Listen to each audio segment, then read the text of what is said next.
Alright, with the recent popularity of Blade and your recent disappointment with Steel, I really thought Shaquille O'Neal was going to be the next Mark Wahlberg. it just makes sense to discuss who will get what going forward. Yeah, that dark stuff with Blade worked pretty well. We're gonna try some of that. Nope. Our next 7 movies are gonna be cashing in on the dark stuff. Destined to all be hits. But all we got is lighthearted crap coming up. Well, that's why you have the Caped Crusader. After Batman and Robin?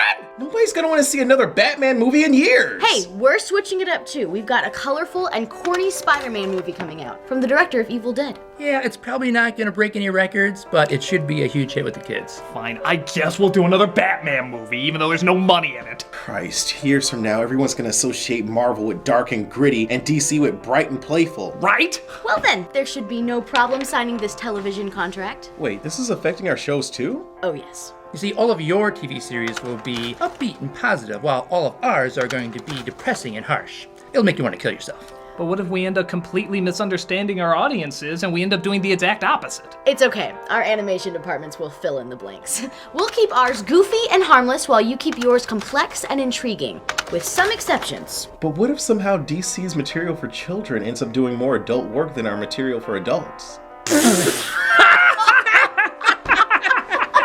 Yeah, and they're gonna do a cartoon version of The Killing Joke with a hard R rating. That was bizarrely specific. Yeah. So, anything else? One more thing. Are you sure you don't want any of your shows to be tied to this new Netflix format that's getting a lot of buzz? Yeah, like anything's gonna kill cable. No, you guys can handle that. Besides, we don't want to be known as those guys that always copy Marvel. That is a very valid point. So, anything else? Yeah, what are our plans in terms of comics? Who gives a shit? Yeah.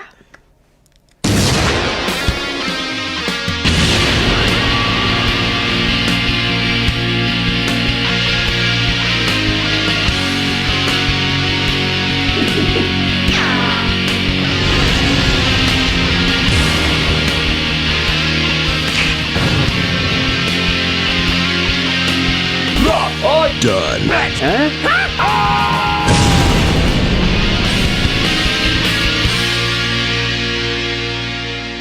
Hello, I'm a nostalgia critic. I remember it so you don't have to. Comic book movies have had a lot of ups and downs over the years. Sometimes they were on top of the world, and sometimes they were Daredevil. But when comic book films were seen at their most unpopular, one little kick-ass movie came along and said, hey, not only am I gonna be awesome, but people are gonna completely overlook me when they say Deadpool was the first R-rated comic book flick. How do you sleep at night, Internet? How do you sleep at night? I'm of course talking about the late 90s hit, Blade.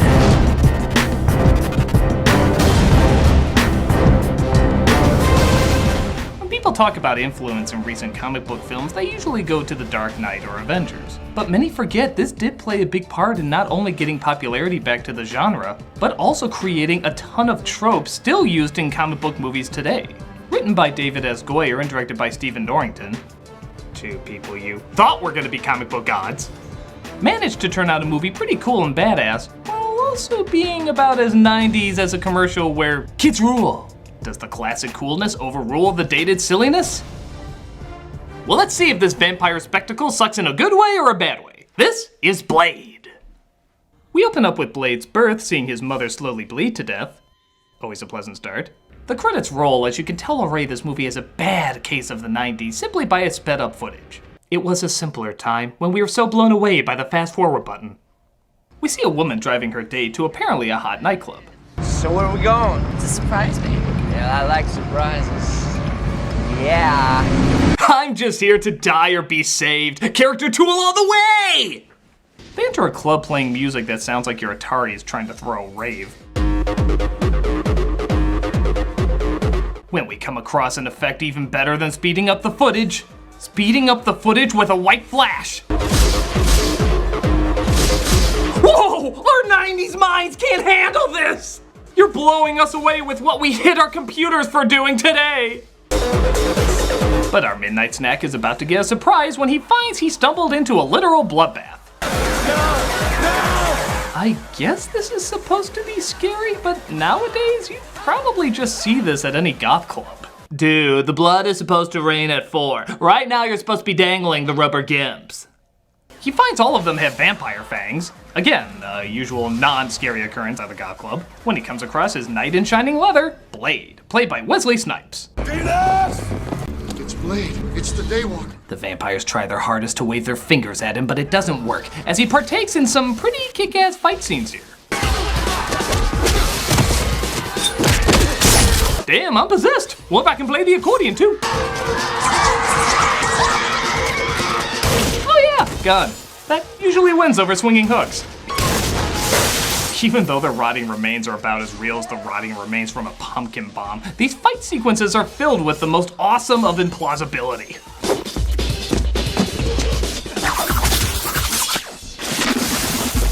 That's very unlikely.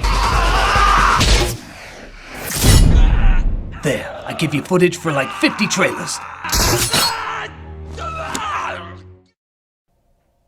You know, for a character this badass, that was a pretty dorky move.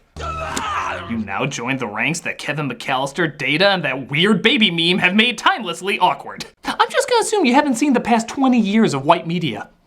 I'm getting a little tired of chopping you up. Thought I might try fire. He sets him on fire while also saving the story pawn as our extra crispy vampire is sent to the hospital. Here, Dr. Karen Jensen, played by Nebusha Wright, is looking him over with another doctor she used to date. You ever have second thoughts about us? Sometimes. But then I remember how much of an asshole you were. No, I'm trying. Really, I am. It's over. Wow, that character backstory seemed really necessary.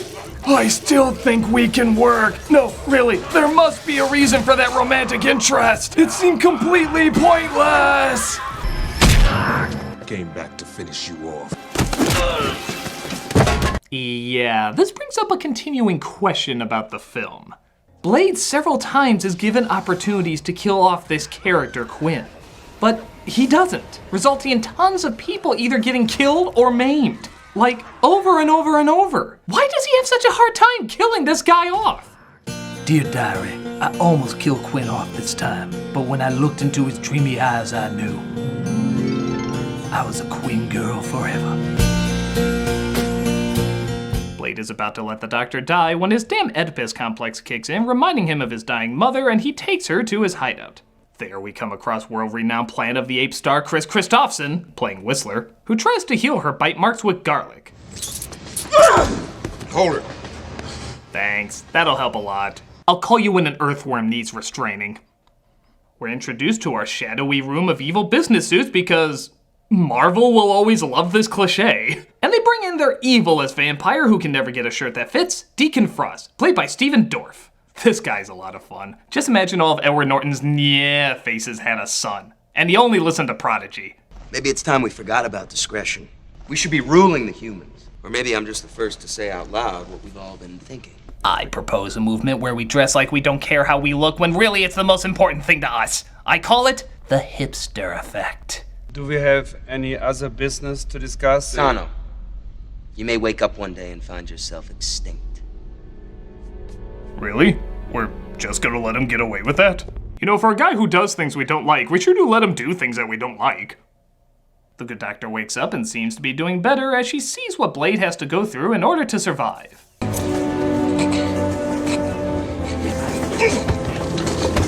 Oh, he just read the script to Blade Trinity. I'd be holding his hand too. Whistler tells Karen exactly what they're fighting against. You gotta understand, they're everywhere. Vampires. The Hominis Nocturna. That means vampires. But seems Frost is doing research into the vampire archives, pissing off the council even more. We're in a library. You don't need to shout. What are you after, Frost? Tell me or next time I'll actually hit you. What are you gonna do? I don't need this. I'm only here because Chris Pine hasn't been invented yet. You bore me. Well, you wouldn't be the first.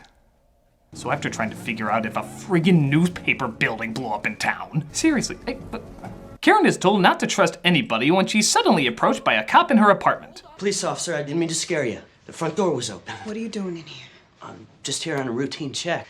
I heard you were black, so you're under arrest for something. You're dead too, bitch. What is this, garlic? Who'd said I was a vampire? Nobody. Christ, I think Blade's whole goal in this movie is to leave at bad times and then come back just before things get worse. Okay, I'm leaving. I'm really leaving this time. I open on Clinic. So where were you taking it? I don't know what you're talking about. Does nobody care that a guy with a sword is slamming a cop's head into a car? I mean, never forget NWA, but I think someone would at least raise an He escapes though, causing Blade and Karen to follow him through fast-forward lane. Get me Pearl! Pearl is feeding. I got a delivery from Frost here, and I just had a run-in with Blade. We gotta clear out that clinic on Hilbert now! Okay, if you want to do pointless speedy footage, that's fine, but at least have them talk the way they're supposed to talk. Calling all cars, calling all cars! I just had a run-in with Blade! Send in all cars, horses, planes that loop the loop! Me, I want woohoo!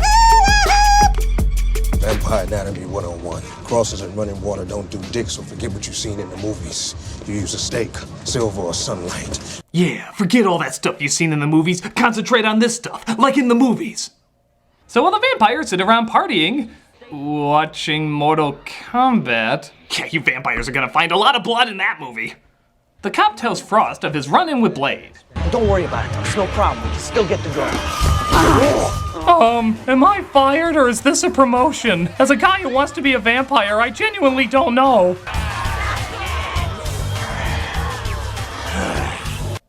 In case you forgot, that bat means that they're vampires.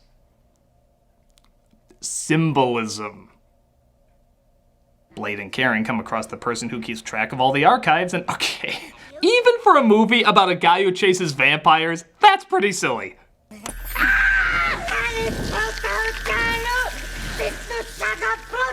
Bring me solo un Wookie. Good thing he's not a woman or else that would suddenly be indecent.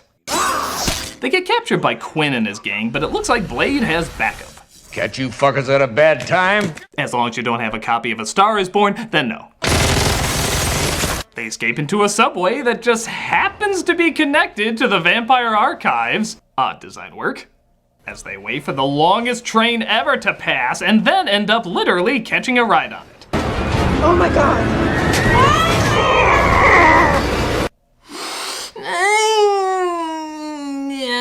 Yeah, okay. So Whistler reveals why Blade seems to have all the vampire strengths and few of their weaknesses. Blade's mother was attacked by a vampire while she was pregnant. She died, but he lived. He can withstand garlic, silver, even sunlight. He also obtained an aversion to taxes as well. I like to point out I waited this long to make a tax joke. I think I did pretty well! Karen consoles Blade during his all-important wall watching, while Frost and his goons apparently kidnap the leader of the vampires to kill him. They should probably all fry up, but it's okay because the other vampires have sunblock and helmets. Was Marceline's sun hat not available? Karen uses her Dr. Know-how to figure out how to make vampires' heads explode. Science! When Whistler makes a discovery about her. You don't look so good. I mean, the studio won't let you look bad, so this is what we count as not good. I guess we didn't catch it in time. So it looks like she's still gonna turn into a vampire in a day or two, but that doesn't get in the way of a meeting between Blade and the now helmetless Frost. So wait a minute, if you have enough sunblock, the day doesn't bother you? Because if so, being a vampire is literally a day at the beach. Easy.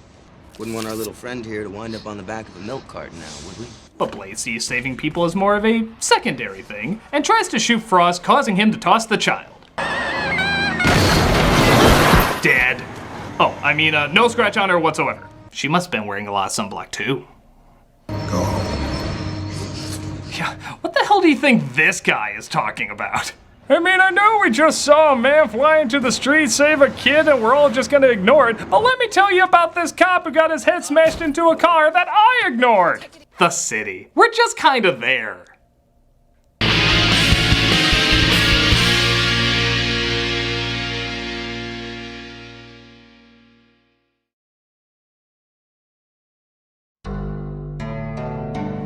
It's hard being an artist when you have headaches always popping up. It affects your work, so no one takes you seriously. That's just a sugar-coated topping that you can control. Try David S. Goyer.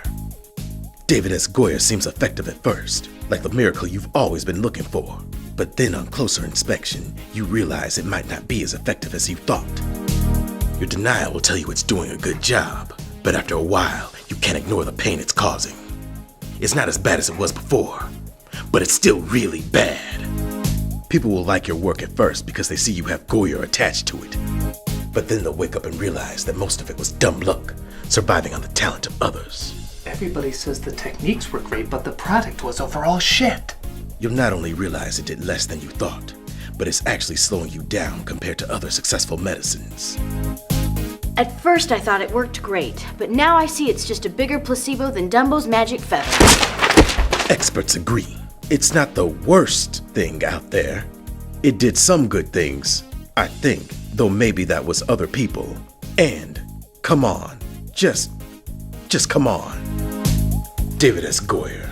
Sooner or later, you'll feel the pain. And don't forget to try Nighttime David S. Goyer. Oh yes, it will ruin the Sandman.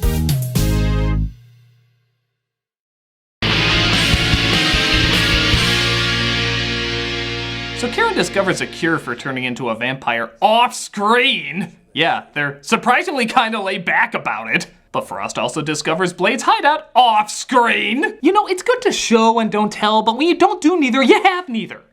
And tries to capture them. Stop aiming at the rails and maybe you'll hit something. Blade comes home to see what happened as he gives one hell of an emotional, breathtaking, Oscar-caliber reaction to his fatherly mentor being destroyed.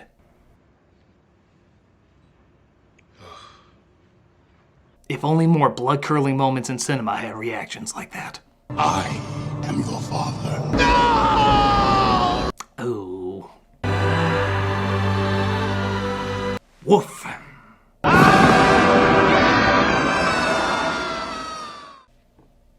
That sucks. Whistler still has a few breaths left in him as he tells Blade where they took Karen. Frost is trying to trick her up. Yeah, that'll help him big time. I can see why you brought a doctor into your home. Give me your gun. Now walk away.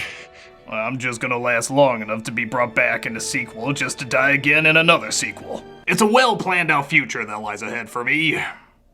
So Blade once again breaks into Frost's headquarters. He turns some vampires' heads into Bob the Tomato. Or Bob the Ketchup. But inside this giant Macintosh cigarette case lies a big secret. Eric?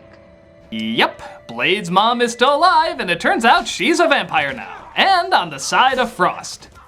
You think someone would have used that bombshell a little earlier. Man, this Blade guy is ruining my plans and destroying my operation! Honey, what are you doing? Oh, not now, mother of my enemy who he doesn't know is still alive and on my side. I had to figure out a way to get rid of Blade. Wait a minute. I love Oreos!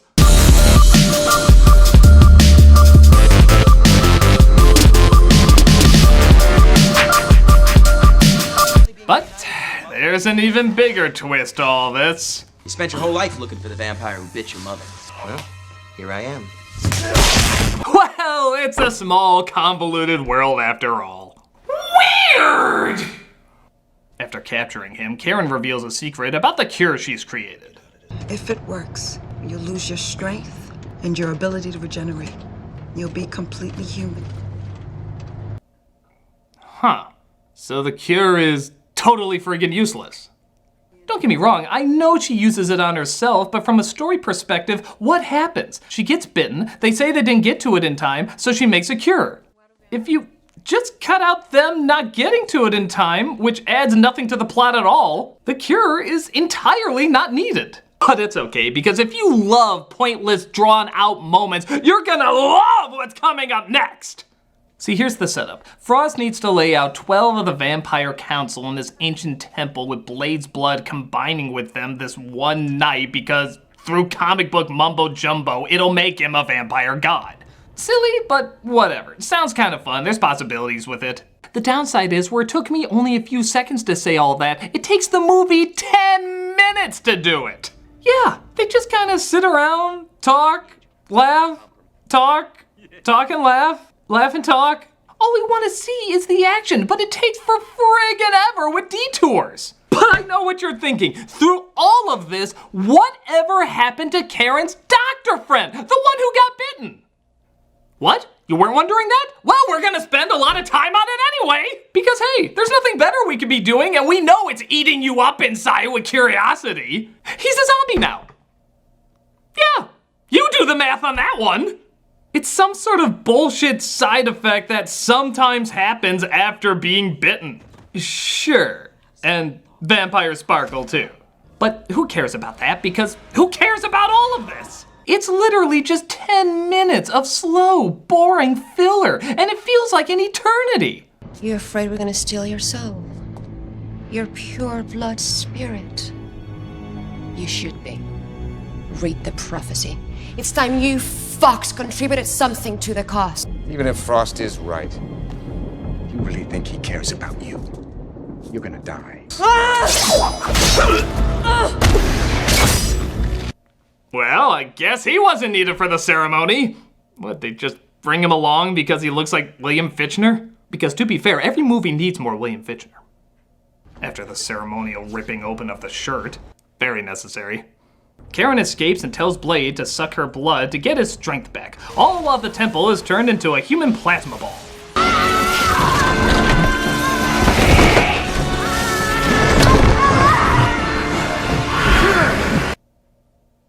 Of course!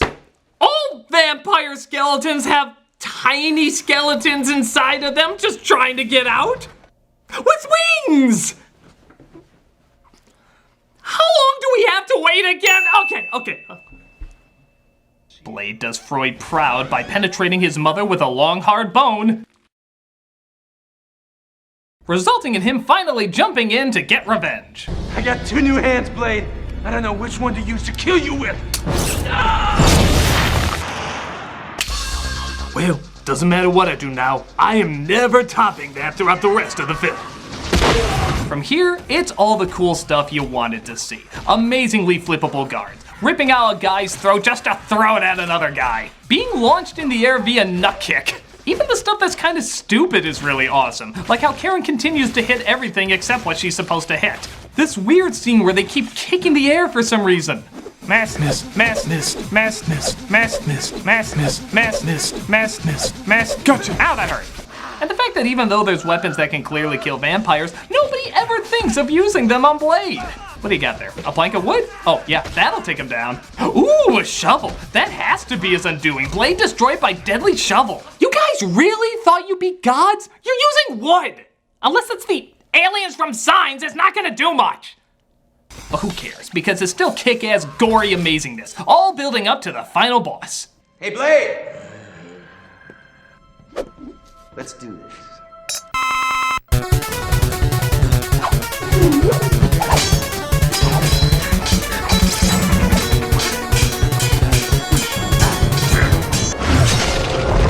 But it looks like his blood is made from pizza cheese as well as some other cartoony extras. My turn. Finally, the time has come for me to stop doing those stupid e-vape commercials. But Blade finds the serum that makes vampires go boom and he unloads them on Frost, resulting in him saying his big finishing line.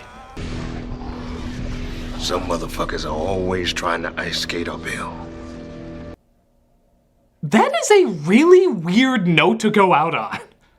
To this day, I can't figure out if that was really clever or one of the dumbest lines ever said by a comic book character. What do you think the other variations were? Some other truckers are always trying to put diesel in their SUVs. Some peanut M&Ms are always trying to melt in your hand but not in your mouth. Some sushi patrons are always trying to mix their soy sauce with wasabi. Some fast food lovers are always ordering Little Caesars without the crazy bread. Some vacationers are always trying to go to Disney World at peak times, when it's obvious that mid-November through mid-December is the best time to go. I mean, seriously, just bring a sweater and you'll be fine. And don't forget to take advantage of those hotel villages with free shuttle bus service. Full price for their monorail access resorts? I don't think so, mouse. He kicks the last needle into his head, finishing him off.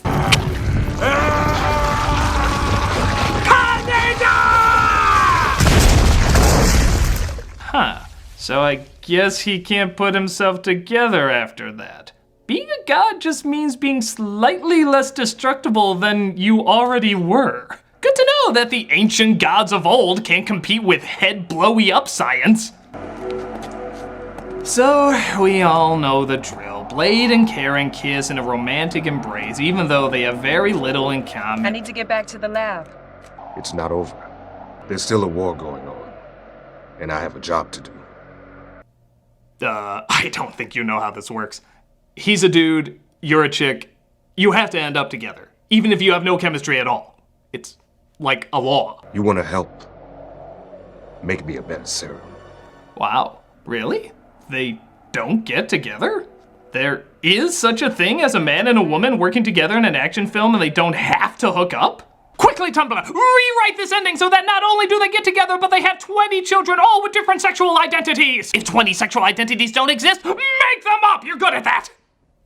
We travel to Moscow for really no reason except to get this cool shot, and we end with him hunting vampire ass once more. And that was Blade, an overlooked comic book staple and, to be honest, still pretty damn cool.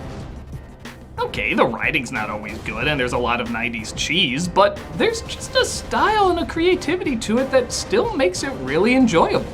It's not too mopey that it can't be fun, but it's not too silly that it can't be serious. It's visually awesome, its characters are entertaining, and the action is still impressive and gets you sucked in.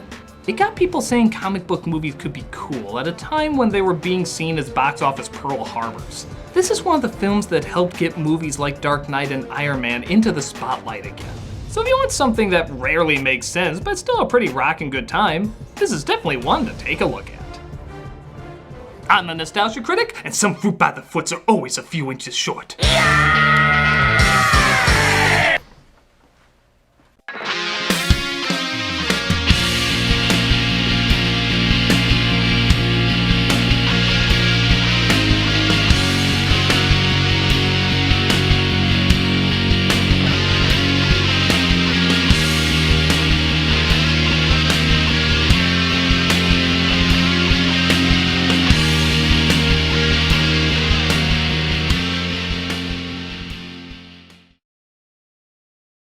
Some motherfuckers are always trying to ice skate uphill. Hey, Doug Walker here doing the charity shout out, and this week we are doing MDA.org. Everyday muscle debilitating diseases take the abilities we take for granted away from kids and adults we love. But every day, MDA families are doing remarkable things to live beyond their physical limits. MDA's live, unlimited movement is inspired by the courage and strength of those families to celebrate what we can do and be relentless in their pursuit of making more can-do moments possible. From advisory committee meetings to research grants to even passing a bill to increase National Institutes of Health funding, it's impossible to count all the incredible things that they accomplish. You may know them best for the Jerry Lewis Telethon or their MDA Shamrocks, which you can see at any store. But you can go beyond just donating with those two and check out their site to see all the great work that they do. Listen to their stories, watch their videos, and see how you can help people live the everyday life that they deserve.